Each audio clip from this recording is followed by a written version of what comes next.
A paz do Senhor, todos meus irmãos e minhas irmãs, sejam bem-vindos a mais um programa EBD na Web, lição de número 10 para as classes de jovens, Jesus e a oração do Pai Nosso. Que lindo, não é? Já temos visto grandes exemplos de oração e neste caminho em que oramos ao Senhor dizendo ensina-nos a orar, também aprendemos com o exemplo de Cristo, nosso Senhor e Salvador. O Senhor Jesus, que era um homem de oração. Quando digo um homem, ao longo do seu ministério terreno, porque cremos que ele é verdadeiramente homem, verdadeiramente Deus. O Senhor Jesus, um homem de oração, levava uma vida de oração. Acredito que ninguém tinha uma agenda mais cheia do que Jesus, né? Em tempos em que é moda essa expressão agenda aberta, agendas abertas, a agenda do Senhor Jesus era lotada e ele tinha tempo para orar. Aleluia. Jesus, homem de oração, e homem simples, pois as suas orações eram feitas de maneira periódicas em ambientes reservados. É evidente que o Senhor Jesus também, com certeza, fazia orações públicas, participou de muitas reuniões onde a oração está inserida na liturgia, mas além das orações congregacionais e litúrgicas, ele tinha o seu momento com o Pai. Muitas vezes dispensou a multidão e os discípulos e se reservou em oração.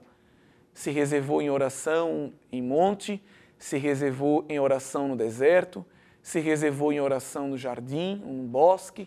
E nós vemos que isso é uma prática que todo homem, toda mulher, todo crente deve exercer. Ter momentos de orações privadas, anônimas, secretas, daquela que só o Pai vê. Não é em vão que em Mateus 6:6 ele diz, quando tu orares, entra no teu aposento e fechando a tua porta, ora ao teu Pai, que vê o que está em oculto. Infelizmente, algumas pessoas pegam esse texto aqui e utilizam de maneira completamente errônea, numa hermenêutica rala, numa hermenêutica pobre, para confirmar ou para defender que não devemos fazer nenhuma oração pública. Não é isso que o Senhor Jesus está dizendo. Felizmente, pessoas que não leem a Bíblia, não meditam na Bíblia, ficam pegando versículos isolados para ter argumento para uma vida de não oração, né? Porque esses que falam de que só deve orar em secreto, nem em secreto oram. Essa é uma realidade. Pessoas que se incomodam com a oração do outro, essas pessoas não oram. Porque crente não se incomoda com a oração de ninguém, nem se for pública, nem se for privada.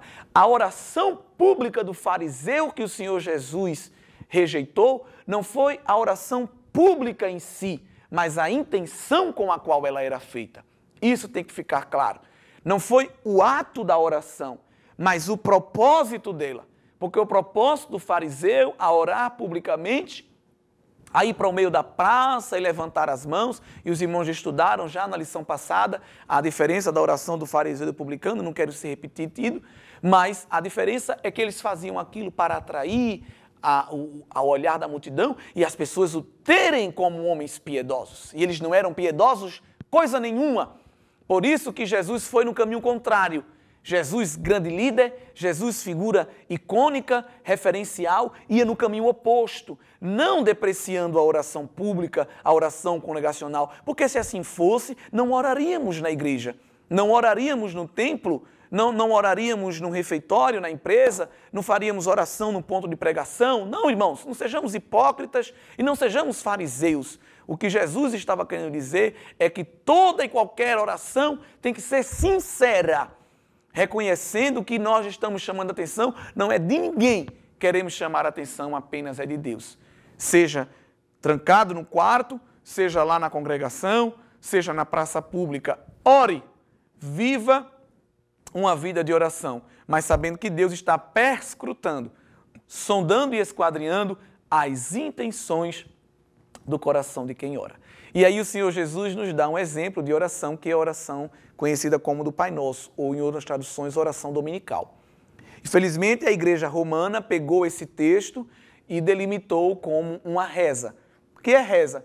Toda oração repetitiva. Tem muito crente que reza.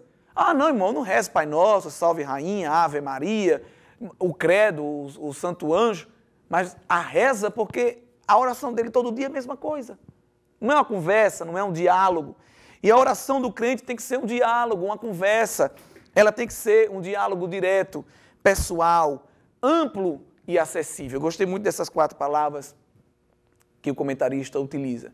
Uma oração que é direta, sem arrudeios, sem conversinhas, porque estamos diante daquele que conhece todas as coisas. Tem que ser pessoal, tem que vir de você, né? Tem que ter tua autenticidade, tua assinatura, tua personalidade ali envolvida. Ampla, ela não pode ser presa a ritual, não pode ser presa a formalismo, tem que ser acessível. Porque nós estamos diante de um Deus que é muito grande, que habita no alto e sublime trono, mas também habita com um quebrantado e contrito de coração. Então, ninguém melhor do que Cristo para nos dar um exemplo de oração. Só que esse exemplo aqui não era para a gente seguir a cartilha à risca. Ele estava dando um modelo e também, ao mesmo tempo que nos dá um modelo, nos concede a oportunidade para temperarmos esta oração com a nossa personalidade. Tem crente que ainda reza, sua oração é formal, sua oração é regida por uma eloquência tão bonita, mas às vezes me pergunto se aquela oração sobra ao tom da graça. Então, a gente não está orando para os outros verem que a nossa oração é bonita, estamos orando para que o Senhor nos ouça, conversando com o Senhor nosso Deus. Então, a oração do Pai Nosso é um exemplo maravilhoso porque é a oração feita pelo próprio Deus. Aleluia. É Deus falando com Deus. Mas é Jesus como um homem ali também, evidentemente, se dirigindo ao Pai. E aí ele se permite entregar ao Pai Celeste num diálogo maravilhoso e ele vai nos mostrar esse exemplo de oração que está muito bem equilibrada, a porção de Deus e a porção nossa, né? Nós vamos ver que o comentarista chama a atenção que há 6 pedidos aí. E esses 6 pedidos estão divididos em 3. 3 direcionados à santidade e à vontade de Deus e 3 referentes às nossas necessidades. Então, essas 3 que se dirigem ao Senhor usam o pronome possessivo teu. Né? Santificado seja o teu nome, venha o teu reino e seja feita a tua vontade. Então, a oração começa colocando Deus no lugar que é de Deus. Muitas das nossas orações não começam assim. A oração do Pai Nosso mostra que a oração deve ser iniciada glorificando ao Senhor, adorando ao Senhor.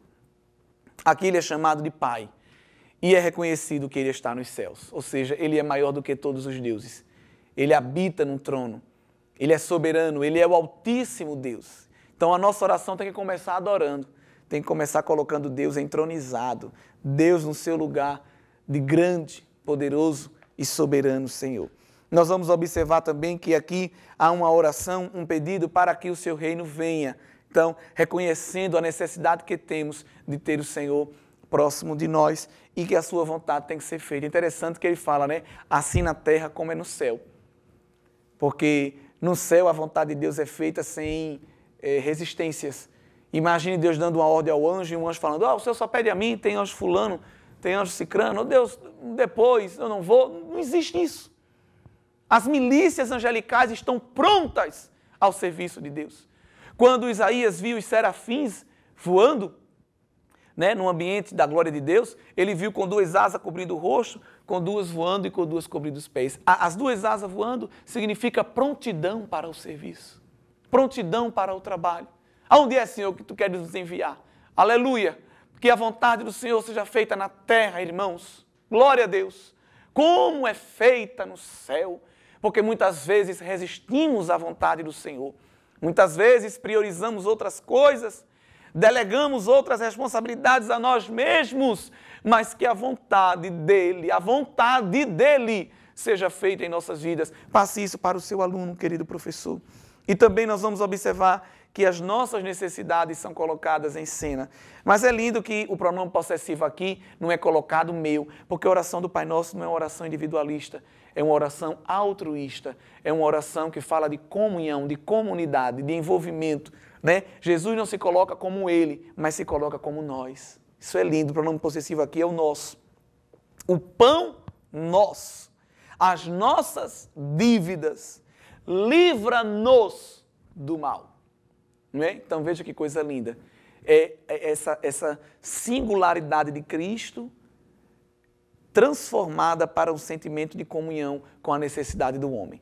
Cristo empaticamente se colocando no lugar da necessidade do homem e reconhecendo que nós precisamos de Deus. A oração é isso, é o homem se colocar no lugar de homem. Que lugar? Lugar de quem é necessitado. Sou pobre e necessitado, aleluia. Mas o Senhor tem poder para resolver todas as questões, situações, principalmente aquelas que estão relacionadas àquilo que ninguém pode resolver, que é pecado, né? Aqui é nos dito que o Senhor satisfaça as nossas necessidades físicas, mas principalmente as nossas necessidades espirituais, que é libertação e salvação do pecado, que evidentemente só o Senhor Jesus, só o Senhor Deus, só o Espírito Santo que pode nos conceder. Há um comentarista que esmiuça a oração do Pai Nosso, mostrando porções que ali estão presentes. Quando se diz Pai, aqui nós vemos um espírito filial, né, de alguém que reconhece que é filho, porque se chama ele de pai, reconhece que é filho. E quando diz Pai Nosso, é um espírito universal, comunal, porque não é meu pai, é nosso Pai, ou seja, todos nós somos filhos de um mesmo Deus. Quando diz santificado seja o teu nome, um espírito de reverência, porque os serafins eram santos, mas diante de Deus, em Isaías 6, eles dizem, santo, santo, santo é o Senhor dos Exércitos. A gente serafim é santo, mas tem alguém que é mais santo do que nós. Aleluia! E aqui na oração há um espírito de reverência quando diz, reconhecemos que santo é o Senhor, que estamos diante daquele que vive em santidade. Um espírito missionário, venha o teu reino para a terra. Porque a igreja é a agência do reino de Deus na terra. E nesta oração Jesus convida Deus a expressar o seu reino em nosso meio. Quando nós dizemos aqui também, faça-se a tua vontade, um espírito de obediência. Vontade de Deus que é boa, perfeita e agradável. E reconhecemos que a vontade dele sempre é melhor e que ela é que deve ser feita e não a nossa. Quando se diz na oração, o pão nosso de cada dia nos dai hoje, é um espírito de dependência. De alguém que não crê nem confia nas suas possessões e herdades, mas que reconhece que tudo vem do Senhor. Dai-nos o pão de cada dia. O pão de cada dia, não é? É uma oração de alguém que entende que diariamente viverá o cuidado de Deus. Porque Jesus disse, basta cada dia o seu mal. Não se preocupe não com o amanhã não, porque o amanhã pertence ao Senhor. Então, dai-nos, Senhor, de cada dia, dai-nos a nossa porção, porque o Senhor é a nossa porção, irmãos. E quando Ele nos diz, perdoa as nossas dívidas, assim como nós perdoamos aos nossos devedores, há aqui um espírito de perdão, de alguém que diante de Deus não está em débito. Diz assim, Senhor, eu reconheço que falhei, mas eu também tenho me esforçado para perdoar aqueles que falharam comigo. Então é alguém que pode reivindicar algo, né? Aliás, nós sempre estaremos em débito diante do Senhor, mas é alguém que pode reivindicar alguma coisa. Porque diz assim, Senhor, eu tenho me esforçado. Porque como é contraditório alguém querer o perdão de Deus, mas não perdoar o seu irmão, não amar o seu irmão, não suportar o seu irmão. E quando eu digo seu irmão, o seu próximo, de maneira geral. Não é? Ah, não, mas ele me fez muito mal. Não interessa. Ninguém fez mais mal a Deus do que nós. E a Bíblia diz que Ele deu a prova do seu amor para conosco, quando morreu por nós, quando ainda éramos pecadores. Quando ainda éramos inimigos de Deus, Ele expressou seu amor por nós. E quando Ele diz, não nos deixe cair em tentação, é um espírito de precaução. Veja que ele não diz, Senhor, livra a tentação de nós, porque ele sabe que a tentação faz parte da caminhada do cristão. Mas a oração é, não deixa a gente satisfazer a carne, não deixa a gente cair no pecado, não deixa a gente ceder à tentação. Isso é um espírito de precaução e de prudência. E quando ele diz, pois teu é o reino, o poder e a glória para sempre, amém, um espírito de adoração. De alguém que está se dirigindo ao Todo-Poderoso Deus, e reconhece que Ele é grande e que, evidentemente, para sempre será adorado. Que lindo nessa oração, igreja. Querido professor, querida professora. Uma oração que começa e termina com adoração. Faça um teste com os seus alunos e peça para, em 2, 3 minutos, eles refletirem como têm sido as orações deles. Talvez se eles estão frequentando a EBD, aleluia, esse trimestre, de maneira assídua, eles já estão mudando o jeito de orar. Mas essa lição 10, ela traz ainda mais para nós aprendizados. Peça para cada um refletir como tem sido a oração específica que eles têm feito, como tem se dirigido ao Senhor e quão próximo estamos da oração dominical, da oração do Pai Nosso, que o Senhor Jesus nos ensinou. Não é? Que a nossa oração comece e termine colocando Deus no lugar que é dele. Que não seja uma oração de como quem está no balcão de uma mercearia, tocando a campainha e pedindo coisas ao balconista, porque Deus não é balconista de ninguém. Deus não é dispenseiro de ninguém. Deus é o dador de toda boa dádiva e de todo dom perfeito, mas Ele faz tudo como lhe apraz. Salmo 115 diz, o nosso Deus está nos céus e tudo faz como lhe agrada. Então, que a nossa oração seja que a vontade de Deus seja feita, que a nossa oração seja o reconhecimento desta realidade, assim como o Senhor Jesus. Tanto que lá no Getsemane, no lugar de prensa, na oração do jardim, Jesus faz uma oração curta, mas muito poderosa, não é?